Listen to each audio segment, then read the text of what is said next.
I know that he's a mainstream actor, but I love Sylvester Stallone. I really do. Ever since I was a kid, I was 5 when Rocky came out. And what a perfect time to see Rocky. As an Italian kid, a big fat Italian kid that got beat up every day, had to move schools because he got beat up every day.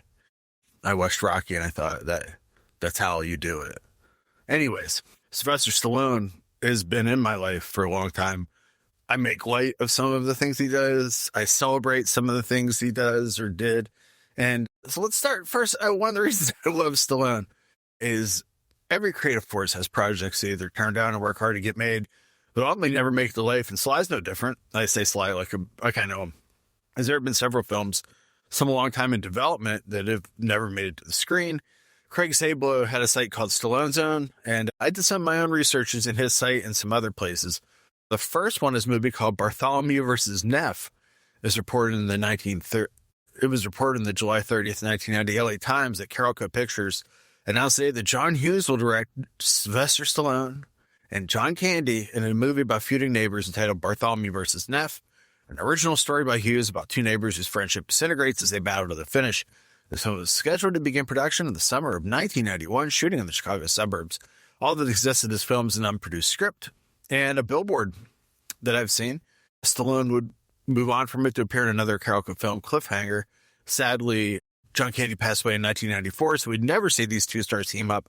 What a strange lineup. This is like John Hughes, arguably near the tail of his best movies, but still able to turn around a movie, written, produced, directed by John Hughes, and then shot, in Chicago where he shot so much stuff, and pairing Stallone, who loved doing comedies, it seems, but, jury's out on how good he is in them, and John Candy, who makes me smile just thinking of him. Having them together in a movie, wonderful. The Executioner is another Carol Co. film, and this is based on Don Pendleton's book. Yeah, Mac Bolan. I don't know if you were a kid in the 70s or 80s, but these men's adventure pulps were everywhere. Burt Reynolds or William Friedkin was going to direct this. Friedkin was delaying the movie until May of 1988, according to Chicago Tribune. Over the last few years, this movie's come up a couple times. Bradley Cooper was supposed to make it. If you can't wait to see one of his adventures, well, there's the Exterminator movies, which completely rip it off, as well as the Punisher comic adaptations. I mean, the Punisher is pretty much the Executioner. They stole the idea, pretty much whole cloth, and put a skull on it. Anyways, Gale Force was described as Die Hard and Hurricane, a mess from day one. Hey Sam, this is noted Italian porn star Rocco Siffredi. Just want to interrupt and say that I was in 1994's Backstage Pass with Gale Force, and she also directed me in Rocco Unleashed. I don't think it's the same Gale Force we're talking about, Ciao. Made back in the days of Hollywood big spending, the October 4th, 1991, at Entertainment Weekly describes the film as the first project where the new Hollywood hysteria has finally hit Carol Co. Rennie Harlan, spent over $1.75 million on scripts and had a $3 million pay-or-play deal. They elected to not play. Now, Harlan would go on to further deplete the coffers of Carol Co. with Cliffhanger and Cutthroat Island, which were so expensive they required other studios to finally get made. But hey, Joe Eszterhas made a cool $500,000 just for coming in and writing whatever he wanted. Hollywood in the 1990s was pretty awesome if you like to get paid. Can you imagine this? Everybody made money on it. Die Hard and a Hurricane with Sly in it. Rennie Harlan directing. Joe Eszterhas doing it. How did no one shoot and kill Rennie Harlan? There's like literally Rennie Harlan's. Let's load up. Let's look at Rennie Harlan's catalog on the internet in real time. You can too if you want to. In real time, you can pretend we're doing the show like hey, co-host, how are you? We'll just do that back and forth. Anyway, Rennie Harlan, shocked that no money men have just shot him in the face. Listen to this lineup. Real name. Wikipedia's running so slow. Oh, here we go. Real name, Rennie Laurie Moritz Harjola. Rennie Harlan to you and me. He was born in Riihimäki, it can't be right, Finland. His father was the head doctor of the local hospital. His mom was a nurse. He has a half-brother, Ville-Pekka Harjola, who was a sprint canoeing 1984 Olympian. He did Prison, okay, for Erwin Yablans. That's pretty good. Night on Elm Street 4, The Dream Master. I mean, yeah, right. the highest grossing movie in the series until Freddy vs. Jason. And really, he had this major breakthrough in the 80s of the films he was doing. So, we got Die Hard 2, we got The Adventures of Ford Fairlane, we got Cliffhanger, and this is where it starts to get a little rough, right? Cutthroat Island lost so much money. The Long Kiss Goodnight kind of comes back. He's married to Gina Davis during both of these. And, he did all right with those. We got a lineup of some really rough stuff. Deep Blue Sea is good. My head is like a shark fin. But then we got Driven, Mindhunters, Exorcist, The Beginning, The Covenant, The Cleaner, 12 Rounds, yeah, that's Stone Cold In It Out. I'll give you a whiff back on that. The Legend of Hercules, Legend of the Ancient Sword, The Misfits remake, Reunion 3 Singles Cruise, The Strangers, the new Strangers movies he's done. I don't know what he's doing with those. And he's also doing a movie called Deep Water. He's in post-production on Black Tides and The Beast. Like, the dude puts a lot of stuff together, but he has lost more money, I think, than any director I've ever seen. Good for you to keep a career. Hey, Sam, your hero Sly Stallone here. Isn't this show about me, not Rennie Harlan? Don't push it, or I'll give you a war you won't believe. Or more Sly. That's his Sly show, right? The Bodyguard. This is an unproduced script written by Stallone in the 70s. Concerns a bodyguard who fails to protect a millionaire's wife and child. So he must go after the killers for revenge. The Bogus Kingdom Till Young Men Exit. In the book Classic American Films, Conversations with Screenwriters, Sly said, I was always the mugger, the intimidator, which actually seemed quite strange to me since I'd never perceived myself in that way. So I wrote a whole pile of scripts, trying, in every case, to create possibilities for myself as an actor. Is that the ghost? The ghost of Sly? Someone said, it's that an AI voice? It's AI Italian. I've seen both The Bogus Kingdom Until Young Men Exit, listen to several I Made Stallone idea lists, and they seem similar. A group of performers are tired of being passed over, and they kidnap several high-ranking movie execs and use their makeup and acting skills to take over. Much like how Stallone used parts of his real life for other films, you can see him channeling exactly where he was in his life when he made this. The Jeff Rovin book, Jeff Rovin also wrote Stallone, a hero story, Fatalis. This was optioned by Universal in 1998. It's about saber-toothed tigers, frozen in glaciers coming back to life thanks to the climatic shifts of El Nino and making their way to L.A. Stallone would have paid Jim Grant, an academic expert who loves ancient weapons. He attempts to stop their attack without making them extinct. All over again. The Train movie is Dead Reckoning / Ishabar. There's an entire chapter in David Hughes' Tales from Development Hell about this movie, which had been in the first of Team Ridley Scott with Asia Geiger since Alien. Remember with Jim Ools who go into Script Fight Club. This is about what happens when an altered form of life gets loose on a high-speed runaway underground train. The creature was a humanoid with a genetically altered brain that was intended to be used as the hard drive in an artificial intelligence project. Yeah, working title, The Train. You can imagine. Geiger went crazy, designing all manner of creatures and machinery, including bizarre designs for trains, stations, passenger compartments, even a radical new kind of emergency exit in which passengers are ejaculated in a spontaneously ejaculation of soft foam. Scott would leave the film and Geiger would follow, using some of the designs for the movie Species. Joel Silver stayed on as a producer, renaming the movie Isabar, which means a line in the map connecting positions, having the same atmospheric pressure to give it time or on an average over a given period. I can use the dictionary. Ulis worked that into a script, renaming the train to the Intercontinental Subterranean Oscillomagnetic Ballistic Aerodynamic Railway. Steven D'Souza came on board to rewrite, but he said there's too much of a picture called If the Terror from Beyond Space. That's how he saw Aliens with this bar. You had a ripoff of a ripoff. Dean Devlin came on as well as Roland Emmerich. Stallone and Kim Basinger were going to star. An astonishingly high $90 million was the budget in 1990. That'd be around $177 million today. There have been rumors as recently as 2006 that the movie could still be made. As for Geiger, I've said his name wrong probably every time. Geiger, whatever. Amazing artist. He grew obsessed with the idea of a ghost train and used it in Species as well as bringing it to the real world. He created a home train that ran from his kitchen to his backyard. Yes, really, a giant penis-looking train that he would ride all over the yard. Poe is my all-time favorite Stallone unmade movie. For nearly 4 decades, maybe more, Stallone has wanted to make a movie about Edgar Allan Poe. Yes, really. It's a never-ending journey, and I would hate myself if I don't continue it, at least to the best of my ability, and try to see it actually come to fruition. to be able to go out there and say, I accomplished it. It may have taken 45 or 50 years, but it's done. That's what I'm working on. It's been one of the great challenges of my life, but like Poe used to say, I promise to take life by the throat, and I shall not let go until I succeed.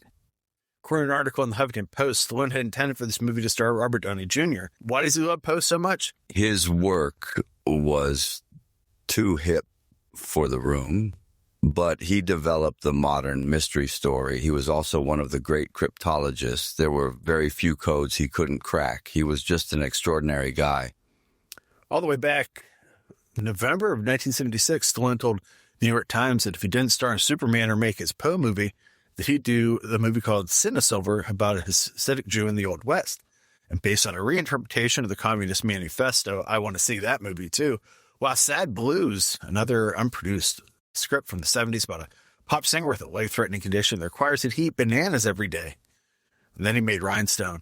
There's also a big list of films that Stallone was originally intended to star in, but ended up passing on, which includes Beverly Hills Cop. That's another story we'll get to in this episode. Coming Home, The Cotton Club, may be a good idea, right? Frequency, Inglourious Bastards, Romancing the Stone, Superman, as we said before, and Ballistic, X vs. Ever. How have I never written about that movie? I was amazed when it came out, and I had not yet embraced how bad movies can be. Well, good news.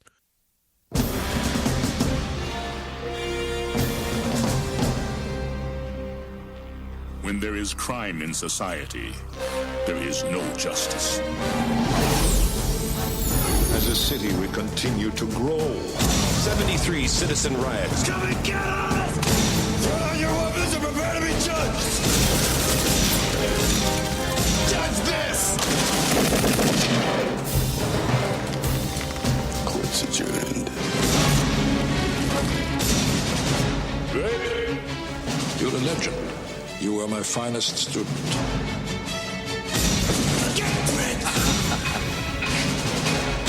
Dredd, you're under arrest. What's the charge? Murder. The evidence has been falsified! guilty as charged. I am the law! I am the law! Chaos. The sentence shall be life imprisonment. I'm the chaos. Dread? Every crushing paw!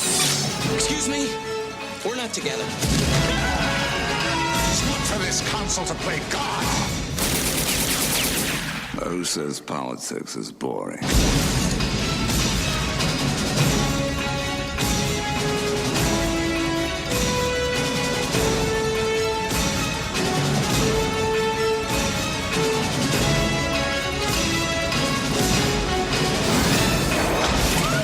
We're going to war.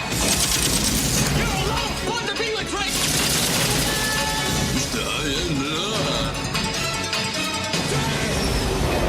You got a lot in common. I'll be the judge of that. Look out! Judge Dredd from 1995. Drocket. Since the second issue of 2000 AD, Judge Dredd has ruled the streets of Mega City 1, a dumb city that contains most of the east coast of America.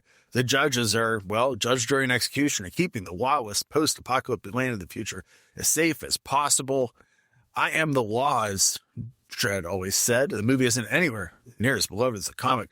Co-creator John Wagner said, I hated that plot. It was Dredd pressed through the Hollywood cliche mill, a dynastic power struggle that had little connection with the character we know from the comic. He also added the story had nothing to do with Judge Dredd, and Judge Dredd wasn't even really Judge Dredd.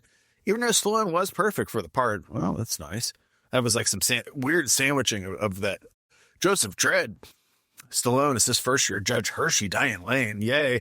And ending a block war. There's an uncredited James Remar in that scene. As Dredd and Hershey quell the rebellion, Herman Fergie Ferguson, Rob Schneider, is caught up in the arrest. Meanwhile, Judge Griffith, Jurgen Prunschau, Sutter Kane, releases a former judge named Rico, played by my favorite Mam Armin Asante, who just so happens to be Dredd's brother from prison.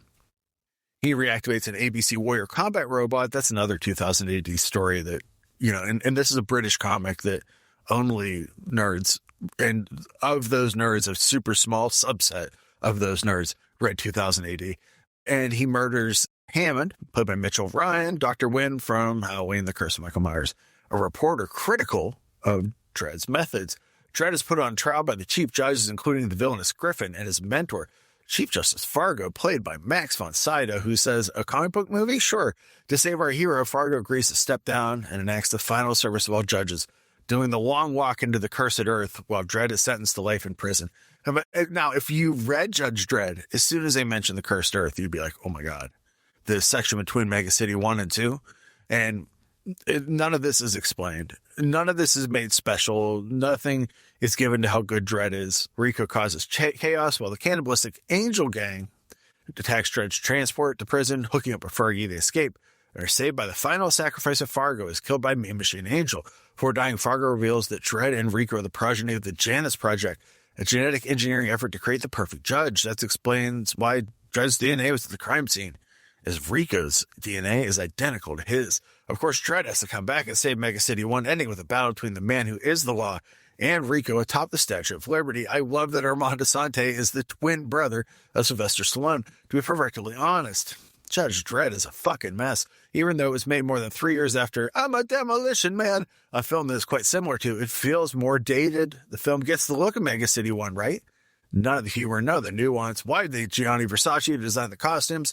And Adrian Barbeau is the voice of the computer at the Hall of Justice, and that's always good. Film had to be submitted to the MPA 5 times. Remember, that was a thing to get an R rating. It wanted to be PG-13. The constant creative disputes led director Danny Cannon to swear he'd never work with another big-name actor. He'd go on to direct I Still Know What You Did Last Summer in Geostorm, so he got his wish. Oh, man, that was too easy. I joke. He's also been a major part of the CSI and Gotham TV shows. Stallone wanted an action comedy film, while Cannon wanted a darker, more satirical vision closer to the original comic book. Stallone would say of this film, I do look back on Judge Dredd as a real missed opportunity. It seemed that lots of fans had a problem with Dredd removing his helmet because he never does in the comic books. But for me, it is more about wasting such great potential there was in that idea. Just think of all the opportunities there were to do interesting stuff with the Cursed Earth scenes. It didn't live up to what it could have been. Sam, if I may, I'd like to recite some poetry. Sure, I mean, whatever you need to do. 15 years in the academy. He was like no cadet they'd ever seen.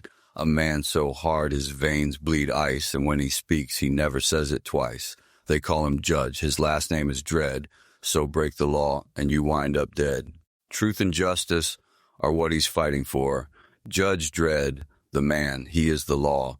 Drock it. With gun and bike, he rules the streets, and every perp he meets will taste defeat. Not even death can overcome his might, 'cause Dredd and Anderson, they won the fight. When the Sovs started the Apocalypse War, Mega City was bombed to the floor. Dredd resisted, and the judges fought back, crushed the Sovs with their counterattack. Drock it. Respect the badge. He earned it with his blood.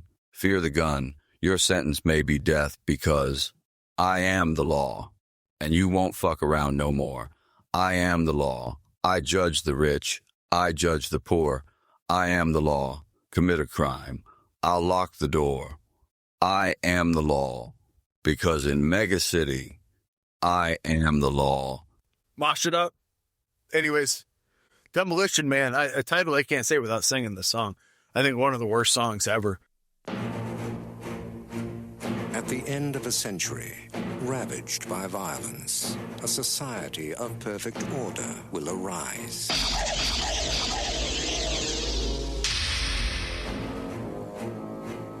Criminals will be frozen and reprogrammed in cryogenic prisons. The prisoners are ice cubes. Their criminal instincts are being reprogrammed as they sleep. Aggression and deviant behavior will be totally eliminated.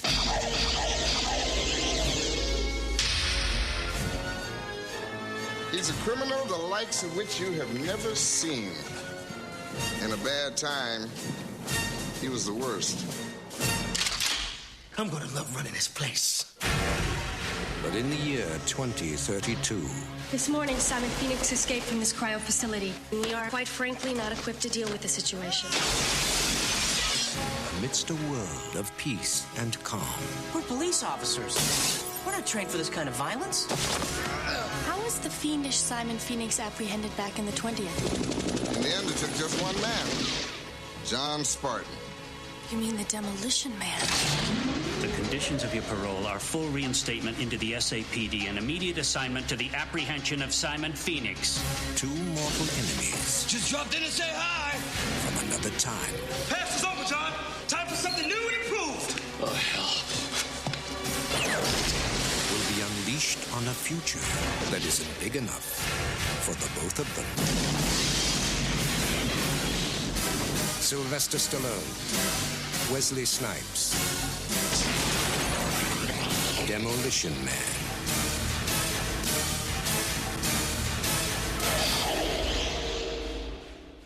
Marco Brambilla, a Milan-born New York City-based video collage and installation artist, not the natural choice to direct a Sly Stallone movie.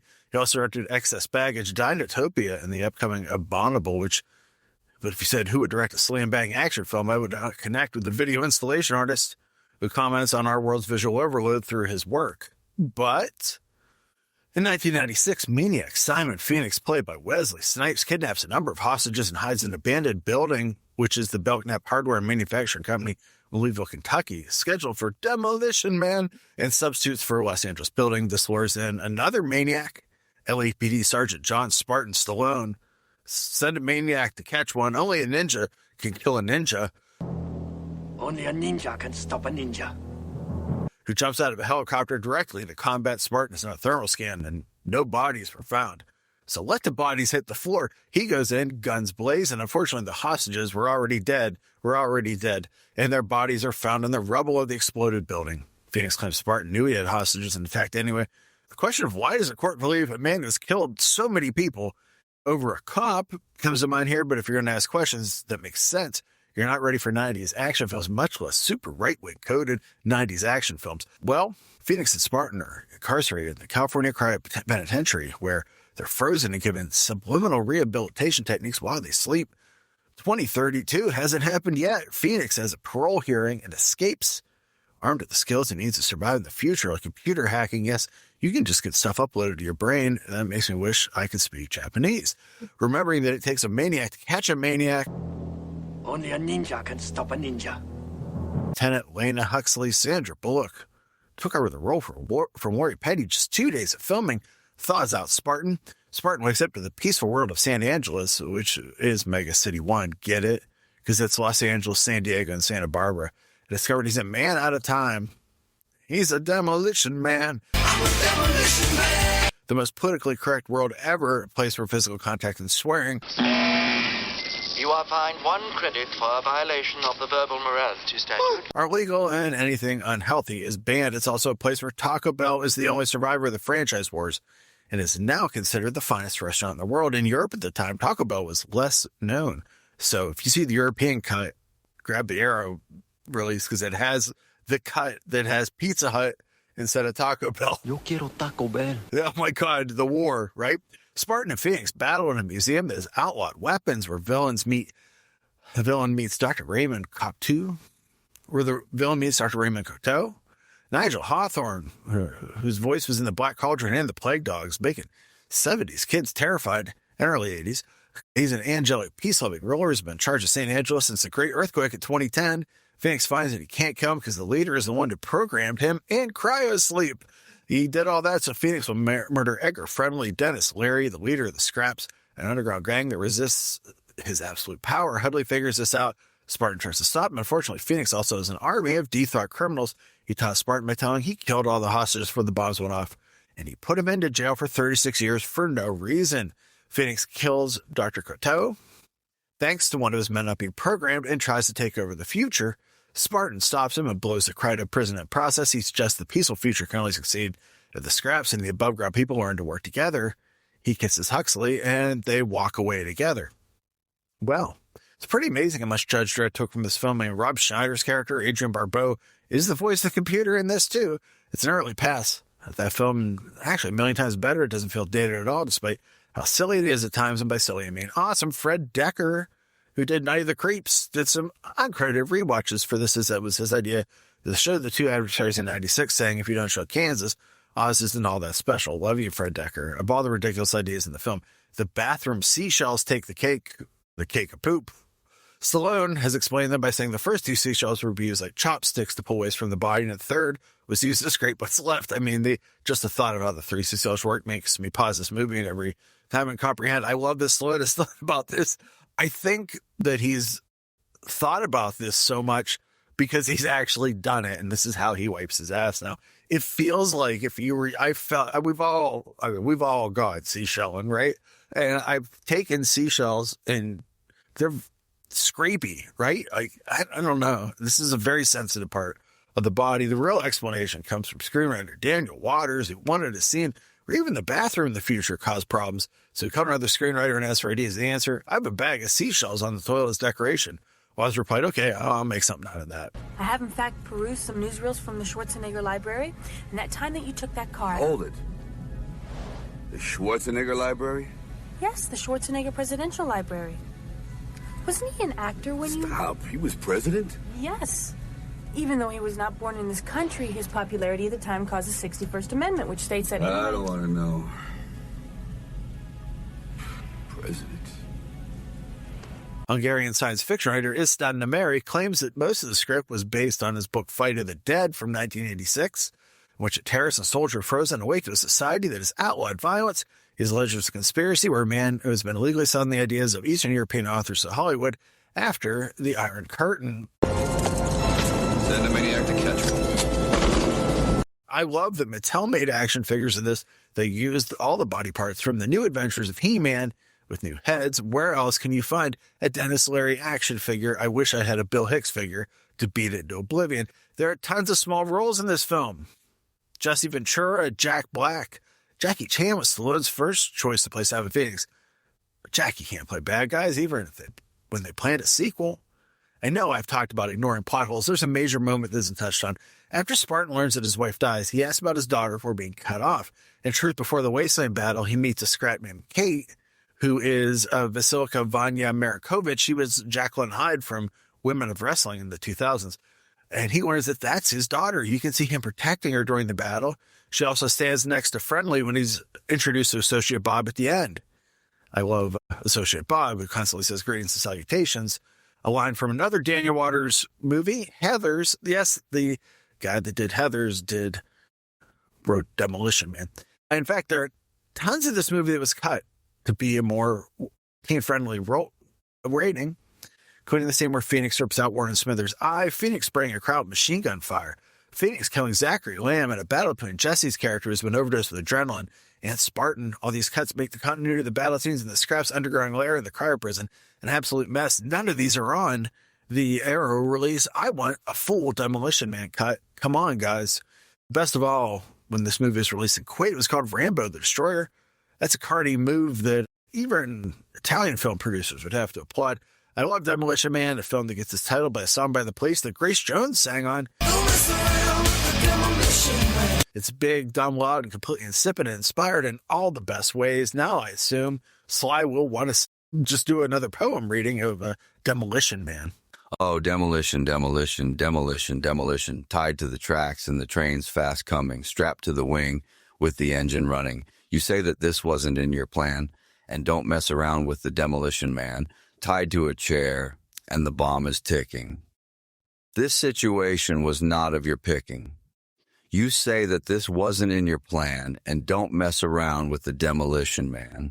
I'm a walking nightmare, an arsenal of doom.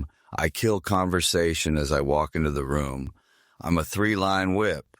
I'm the sort of thing they ban. I'm a walking disaster. I'm a Demolition Man. Demolition, demolition, demolition, demolition. Last Sly movie is Cobra from 1986.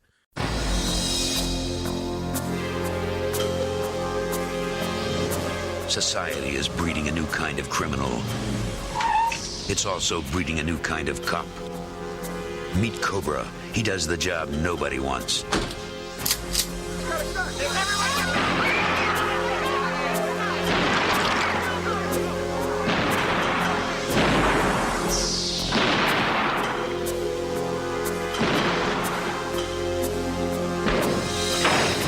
Did you use unnecessary deadly force? I used everything I had. Do you know you have an attitude problem? Yeah, but it's just a little one. do you think you would recognize me if you saw him again? The tall one? Yeah. The one that wants to kill you. Do what you have to do to get a lead on this maniac. And if I find him? Do what you do best.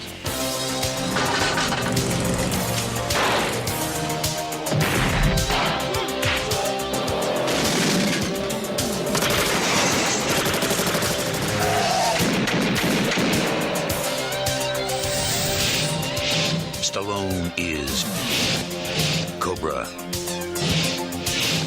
the strong arm of the law.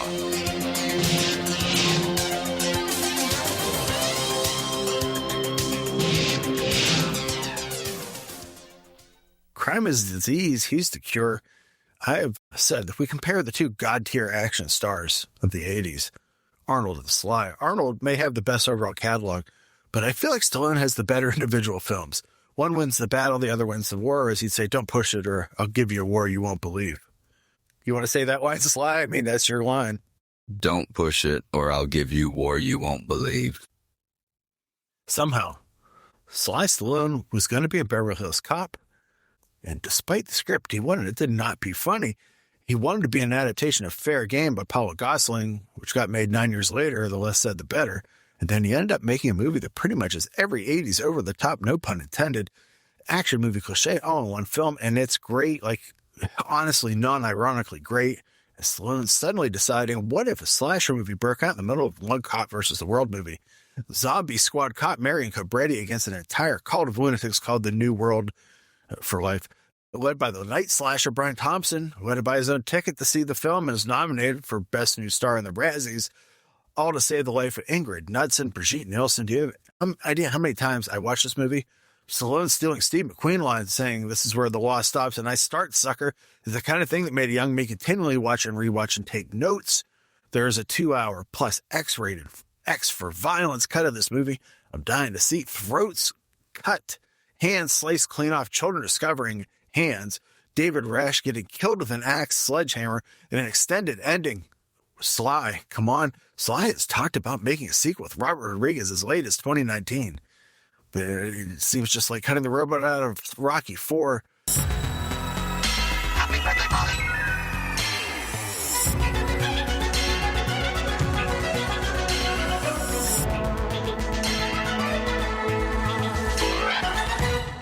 Sly sometimes likes to play with my heart.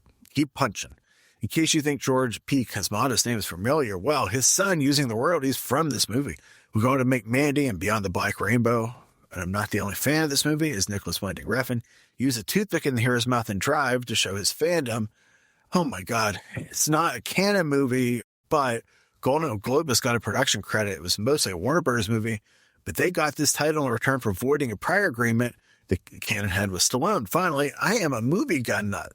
So just like another Cannon actor, Charles Bronson, Stallone had his own custom-made gun made for this movie, a 9mm Gold Cup National Mesh 1911 that fires Glazer safety slugs.